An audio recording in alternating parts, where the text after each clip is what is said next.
Okay, let's dive in. Today we are tackling two of the most monumental epics ever written, the Ramayana and the Mahabharata. And we're looking at them through a very specific lens. Exactly. Our mission for this deep dive is to sort through the sources, the archaeology, the astronomy, to get at one central question. How much actual history is buried inside these epic stories? It's a huge question. It is. And we have to start with how the Indian tradition itself sees them. They aren't just myths or Puranas. They're classified as itihasa. Right, which is a Sanskrit word that translates more or less to "it so happened." It so happened. And that one classification changes everything. It means we're not asking if it's a myth. We're asking how much of it is real. Precisely. And that framing forces researchers to use, well, a few different toolkits. I'd say there are three main lenses we can use: the archaeological footprint, the astronomical dating, and then the literary theory of the historical kernel. Let's start on the ground then, the physical evidence. A lot of these epic locations are real places you can visit today, so what have the excavations actually revealed? Well, the ground evidence is pretty compelling.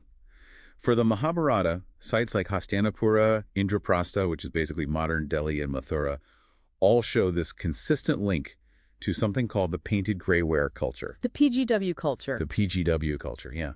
It's an early Iron Age civilization, and its location and general timeline seem to align with the historical setting scholars estimate for that core conflict. And the texts often mention these huge, cataclysmic events. Did archaeology find anything like that? It did. At Hastinapura, archaeologists found clear evidence of a massive, devastating flood. Oh, wow. And this lines up perfectly with the story, which says a flood forced them to relocate the capital. Then you have the coast, where marine archaeologists found submerged walls and stone anchors off Gujarat. Which some believe is the lost city of Dwarka. The very same city the text says was swallowed by the sea. The alignment is hard to ignore. And for the Ramayana, what about Ramset 2, Adam's Bridge? Exactly. That 48-kilometer chain of limestone shoals. I mean, whether you think it's natural or man-made, it matches the geography of Rama's journey in the text perfectly. The map fits the story. Okay, this is where it gets really, really interesting for me. Ancient astronomy.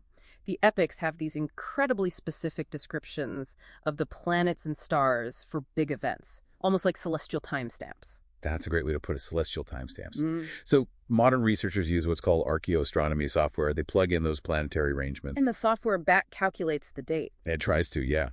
But here's the problem. For the Mahabharata War, calculations are all over the place. The traditional date is 3100 to 37 BCE, but some modern researchers get dates as old as 5561 BCE. Wait, hold on. That's a difference of over 2,000 years. How can the margin of error be that massive? It kind of makes the data seem unreliable, no? It's the central challenge. It all comes down to interpretation. A poet might describe a celestial event, but is he describing a visible planet or a lunar phase or maybe a symbolic conjunction? I see. So one person's solar eclipse is another's partial eclipse. And that one difference in interpretation could shift the result by millennia. It proves there was an intent to record time, but the poetic language makes finding one single historical date almost impossible. And I imagine the Ramayana dates are just as complex. Even more so. Estimates go from 12,000 BCE all the way down to 5,000 BCE. So we have real archaeological sites suggesting a real setting, but astronomical data that's, let's say, conflicted. Where does that leave the modern historian? It leads us to what is now the mainstream view, the historical kernel theory. The historical kernel. The core idea is that, yes, there were likely real, large-scale conflicts between tribes, wars over land and power. That's the undeniable kernel of truth at the center of the story. So the original events were real but smaller scale, and then the epic story we have today was built around that kernel. Precisely. Over hundreds of years, bards and poets layered on the poetic expansions, the supernatural elements, and most importantly, the deep philosophical discourses. The Bhagavad Gita, for instance. That wasn't just part of the original battle account.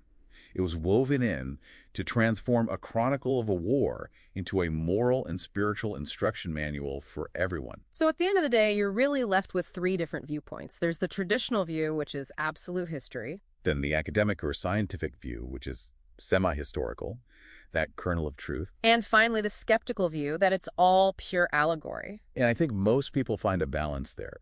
They can accept that the core events, the kings, the geography, the wars, were historical, while also appreciating that the text we have today is a grand epic poem meant to teach and inspire. Which leaves a pretty important question for you, the listener, to mull over.